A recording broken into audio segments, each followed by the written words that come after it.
Thanks for joining us. My name is Ibrahim Sani. Very recently, there is a plan coming out of China by the NDRC, or the National Development and Reform Commission of China, that was tabled at the China's National People's Congress, that includes the Belt and Road Initiative.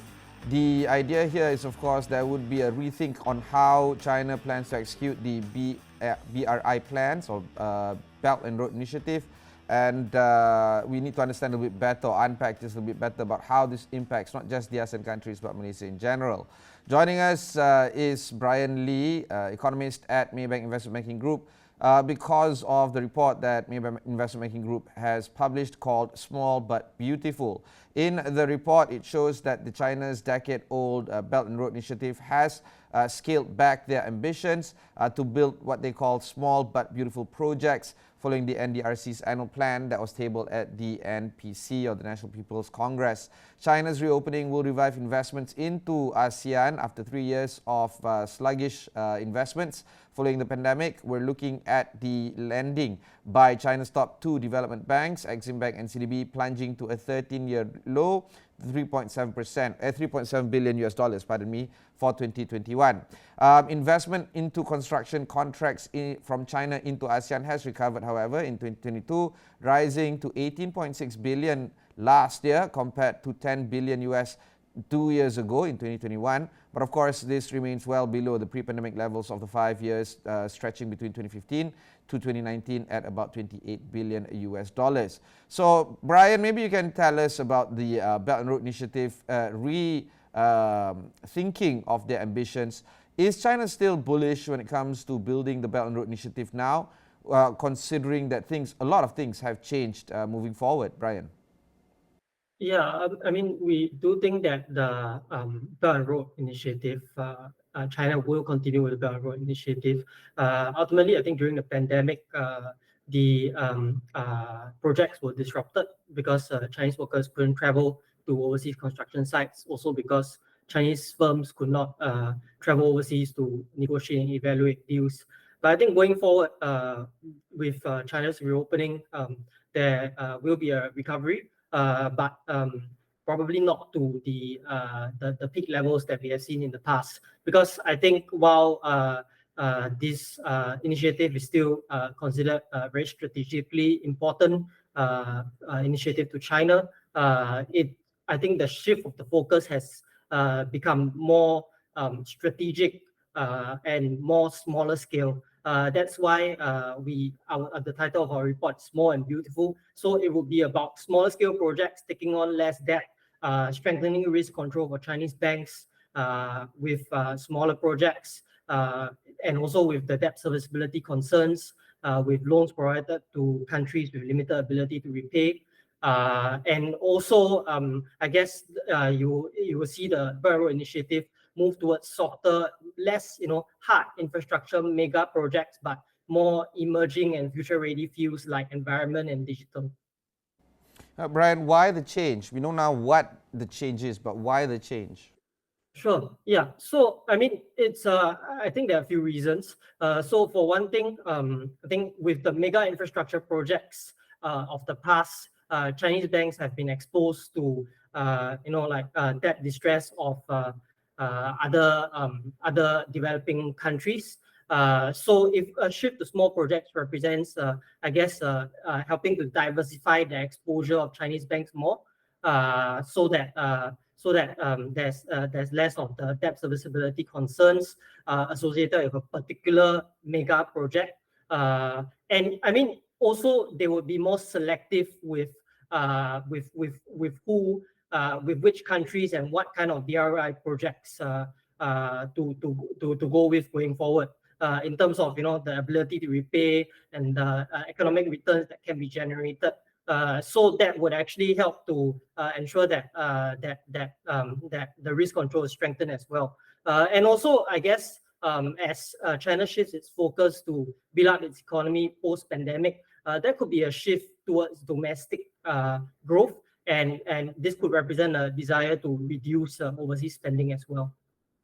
Okay, we know that the Belt and Road Initiative is going to connect about 70 countries, but 6 out of the top 15 investments into BRI countries in 2022 were in ASEAN, including the Silk Road Fund's $3 billion commitment in Indonesia's Sovereign Wealth Fund and Power China's joint venture with Thailand's Bangchak Corporation to build a $1.5 billion wind farm in Laos, for instance. Do you feel that these kind of countries will be still a net benefactor in terms of China's investments into these kind of countries? Or is there a rethinking into how ASEAN countries, the top 6 out of 15, for instance, are going to expect investments from China moving forward now that China is going to be scaling back the size of investments into these countries? I mean, I think that ASEAN remains a high priority in China's so-called neighborhood diplomacy. I mean, if you look at the figures, for instance, China has been seeking to deepen cooperation with ASEAN. If you look at in terms of trading partner, ASEAN has overtaken US and EU to become top trading partner for China. I think that going forward, I am and our team is bullish on I guess like more BRI investments in ASEAN and strengthen focus of China to ASEAN. I think in terms of benefiting from BRI investments, ASEAN will remain a significant beneficiary and it will remain a strategic partner for China. I think that's it. I guess the BRI projects in the past haven't gone completely smoothly as well. I think there are concerns if you look at the social impact, you look at the impact of relocation of rural communities, you look at the environmental impact as well, and also like in terms of public sentiment, because all these concerns about environmental, debt serviceability, social impact has actually kind of dampened public sentiment towards the BRI. So yeah, I mean we have to see how that actually plays out going forward as well. Yeah. What about soft power that China tries to exuberate, considering that the US is also doing the same in terms of enlarging their soft power, especially in ASEAN? Do you think that the Belt and Road Initiative, now scaled back, is going to continue to expound on China's soft power capacity and influence here in ASEAN? Sure, because I mean, even as you scale back and move towards smaller projects, it doesn't mean that the projects are less important. It just means that you are shifting away from hard infrastructure projects, but you're still shifting to emerging fields like electric vehicles, digital transformation, and also in terms of like renewable energy and all that. And that in a way, I mean, the future ready and strategic kind of approach. I don't think that actually pales in comparison to infrastructure projects of the past when you look at like enhancing soft power. And I think beyond the BRI, China is seeking more cooperation. Like for instance, there is this initiative called the Global Development Initiative, launched in September 2021, and this is a state-led development assistance initiative where ASEAN is actually the largest regional beneficiary of the first batch of the project pool. There's a total of 14 out of 50 projects, almost 30%, focusing on poverty alleviation, pandemic management, food security, climate change, and green development. You know, when we talk about many of these ASEAN countries, as well as the 70 countries that connects Belt and Road Initiative, not many countries have the same starting position. Some countries are deprived of these construction development infra projects like energy, rail, roads. Many other countries are reaching that level of construction completeness. Instead, they're looking at what you mentioned just now: technology, health, finance, real estate, entertainment, renewables energy, and more. Because of this, do you feel that the countries that do not have good infrastructure just yet is now not going to be expecting the kind of investments coming in from China to build their construction contracts, especially in road, rail, and energy? Well, I think it really, I mean, it doesn't mean that China will completely stop, all the mega infrastructure projects. Doesn't mean it will stop really building roads, stop building rails. I think it just means that it's more selective in I guess, in terms of its investments. So, I mean, for instance, like if you look at Malaysia, the East Coast Rail Link project, that's still ongoing. and if you look at other countries as well, Laos, most recently, there was the China-Laos Railway, which was completed in 2021. So I mean that is and I guess China's this this narrative from China about kind of like scaling back small but beautiful. This is not an entirely new narrative. I mean, it has been in place for even then. You have still seen strategic construction projects going on, strategic infrastructure projects going on. So I guess it may not hold fast and true for all. I think that China does have an interest in really diversifying its trade and increasing trade with ASEAN. In order to do that, you kind of need to fill the infrastructure gaps in these countries, because many of these developing countries still do not have the best infrastructure. And when you enhance infrastructure, you can enhance trade opportunities as well, facilitate trade. And I think that's what China would like as well. Yep. Okay, there are two terms that currently is being bandied about, including that of the digital Silk Road as well as the health Silk Road, for instance. Do you feel that these are the items that is going to be looked forward and invested heavily by China to build digital facilities as well as healthcare facilities, including that of, say, for instance, improving the vaccination programs and all the other stuff that is in between when it comes to the health Silk Road? How do you feel the digital Silk Road and health Silk Road is going to sit now that the NDRC has committed to the new scaled back plan of the Belt Road Initiative?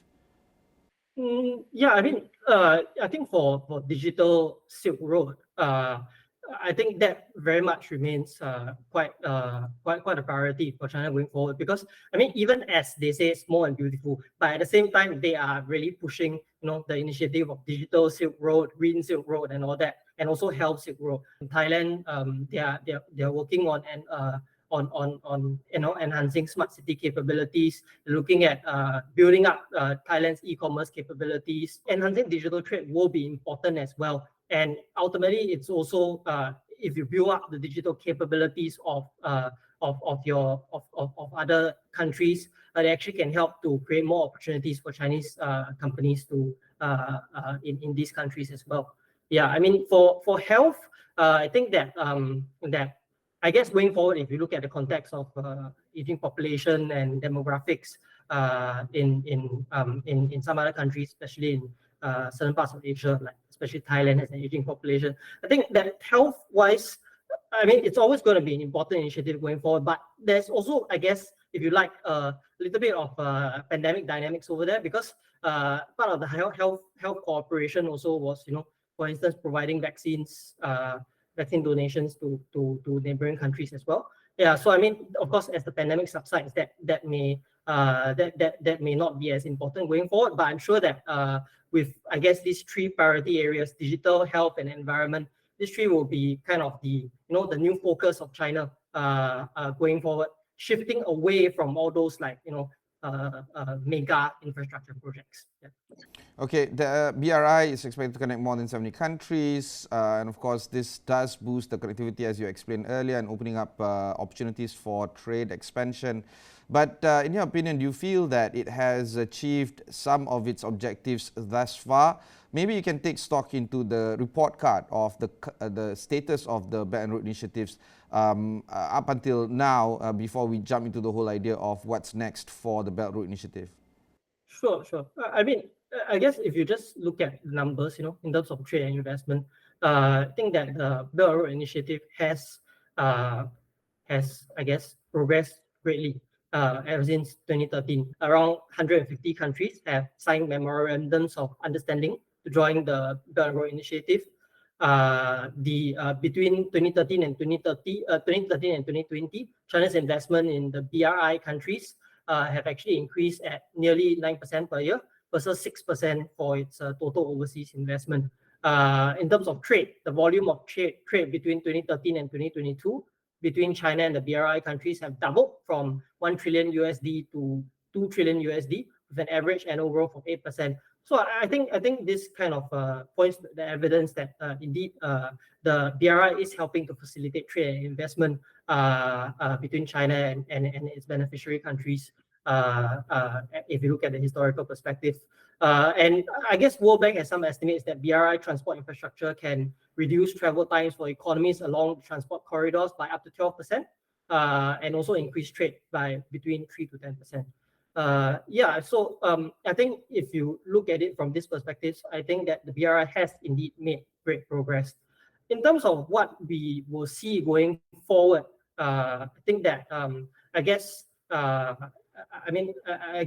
I said, the BRI will investments and construction flows will recover with the reopening, but it may not rebound too quickly to pre-pandemic highs. I think the small and beautiful slogan is the keyword to watch. We will see probably smaller scale projects, as I've been saying throughout this interview, less unbridled mega high infrastructure projects, and a shift towards a more targeted and strategic approach to enhance investments in the priority fields of green, digital, and also health. I think and also I think beyond the BRI, I think there's a general trend of China seeking more cooperation with especially ASEAN countries as it looks to preserve and strengthen the economic links with ASEAN. So as I said, there are other initiatives besides the BRI, like the Global Development Initiative, which I talked about earlier, the state-led development assistance. Also, like you've seen that last year, RCEP was signed and ratified. So I mean, all these you see this trend going forward. I'd be remiss if we don't touch a little bit about the geopolitical tensions that is currently happening globally. We saw Xi Jinping made a visit to Moscow to see Vladimir Putin. A few weeks ago, the US Secretary of State, Anthony Blinken, did say that there is a possibility of China providing arms to Russia. The US has intensified their soft power experience here in ASEAN as well. I myself have interviewed the Undersecretary of the Secretary of State for ASEAN, talking about this as well. Generally speaking, and of course the rising tensions, the ever-rising tensions, of course, between China and Taiwan, do you feel that these kind of scenarios are just going to aggravate further, and initiatives like the Belt and Road Initiative is going to be seen as an extremely crucial geopolitical point for China to expound on in order for them to win more friends, at least in this part of the region? Brian, where do you see the geopolitical tensions heading to, and how does the Belt Road Initiative is going to impact the political tensions right now? I think the geopolitical tensions are probably here to stay. I mean, if anything, you have seen with all the news headlines that the US is indeed sees China as a competitor essentially, and there are all kinds of flashpoints, Taiwan being one of them. So probably for the next decade easily, I think that geopolitical tensions between US and China are gonna be persistent. I think Belt and Road Initiative wise, so I guess in the context of rising geopolitical tensions, that's also partly why China won't just abandon Belt and Road like that, because that's a key initiative, initiative of it looking out to the world and kind of like in terms of its foreign policy.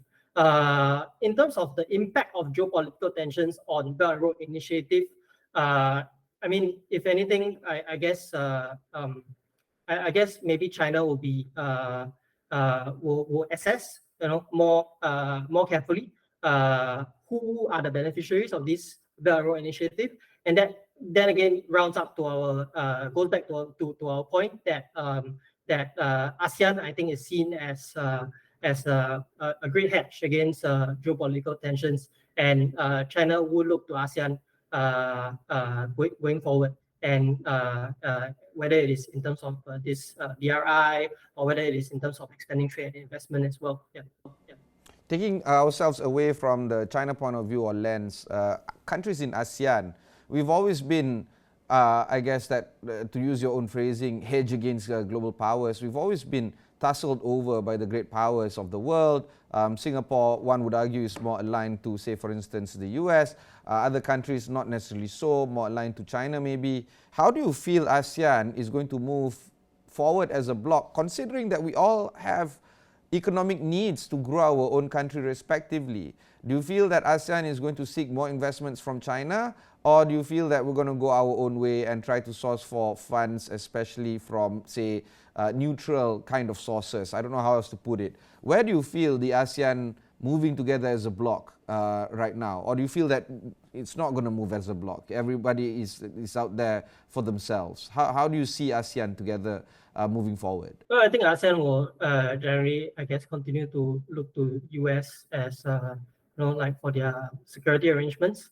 And but I think they see they are kind of cognizant of the rise of China, and in terms of I guess attracting investments from China. But I don't think that they will just completely pivot to China. I think ASEAN will kind of look to China, but also look to the US for investments. And I think that, and it will also look to, I guess, other developed countries, Japan, Korea, and all that. It really depends on which country you're talking about. Yeah. So, for instance, in Vietnam, there was this ISIS Yusof Ishak Institute State of Southeast Asia survey that was released in February this year that showed that especially in Vietnam, Thailand, and Philippines, respondents were worried about China's growing economic influence. And Vietnam has, a history of China in terms of the South China Sea disputes and all that. So yeah, I mean that Vietnam might, I guess, has a policy of trying to hedge its bets. I mean, it kind of enhances. It looks to enhance relations with China, but at the same time, it looks to other countries. It looks to South Korea, the largest investor. It looks to even developed countries like Singapore, US as well. I mean, in terms of Singapore, so I guess my point is that it really varies between ASEAN countries. But I think that while I can't really predict the future, I think that the best way for ASEAN to do going forward is that you would actually kind of not want to take sides, but rather just try and remain more neutral. But at the same time, I mean, I guess engage with both US as well as China. Yeah. Okay, now we leave the politics aside. By the way, I thought all economists' job is to predict the future, Brian. We now need to go down to the domestic issues of China per se. In your report, or in Maybank's report, it was written there that while direct investments fell in the pandemic years, China's balance of payments indicate that hidden capital flight may have risen during the pandemic years of 2020 and 2021. Residents is argued to have moved money abroad using unrecorded transactions, and there is a net error and emissions which reflects a flow that cannot be explained elsewhere. Do you feel that this situation is going to persist for 2023, or do you feel that China is getting to, I guess, tighten the screws in terms of this hidden capital flight, so to speak, domestically? I mean, I think you do see that I guess especially over China's, because of China's zero COVID stance, you do see Chinese kind of like taking some funds out of China, and that has contributed to and putting funds into, for instance, Singapore. And like in terms of investments in Singapore, property investments and so on, and that kind of has, as you said, contributed to the hidden capital flight. I think that it is in China's interest to probably tighten restrictions going forward. So, and also I guess as China reopens and hopefully there's more confidence in China, there's more clarity from the leadership on its policies, then hopefully this hidden capital flight will kind of subside. At the same time, maybe policy driven as well with more careful restrictions on the Chinese side. Yeah. Okay, let's now deep dive into some of the projects that is currently being done in the ASEAN 6 countries of the BRI. You were mentioning just now the East Coast Rail Link in Malaysia. This is BRI's flagship program. It has undergone 2 reviews. Do you think that this will continue to be seen as favorable by this current administration led by Datuk Seri Anwar Ibrahim? Well, I mean, so far the administration has said they will continue with the construction. And so yeah, I mean, I guess the assumption here is that things will progress. And I mean, after all, it is beneficial to Malaysia as well. And they have kind of scaled down on the size of the loan, if I'm not mistaken. Yeah, I mean, I think that it probably will continue going forward.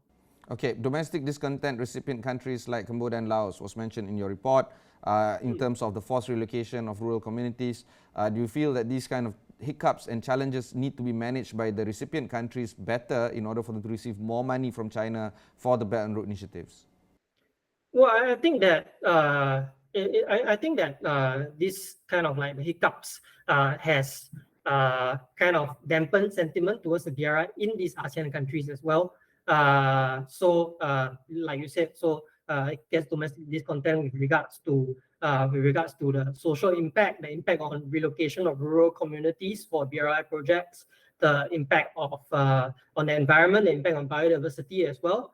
I mean, in terms of it's not just about how ASEAN countries need to manage this well, because not to forget that a lot of Chinese contractors are involved as well. So it's also about how Chinese firms, Chinese contractors should actually manage and kind of mitigate these factors going forward as well, to ensure that BRI remains attractive.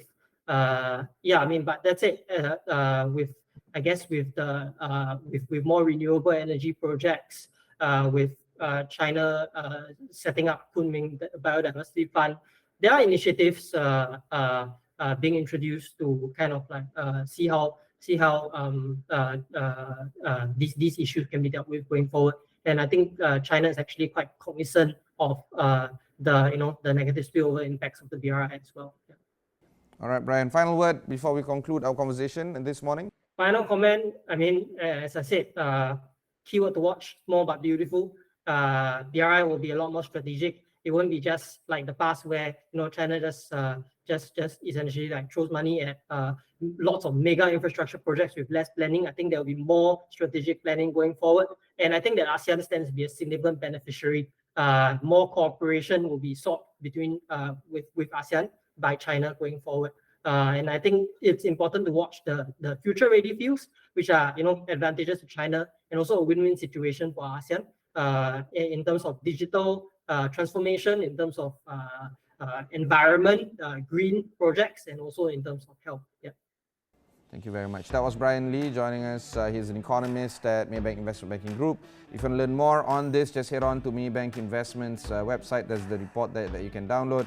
Also, you can go to astro.com. There are plenty of news regarding this as well. My name is Ibrahim Sani. Catch you in the next one.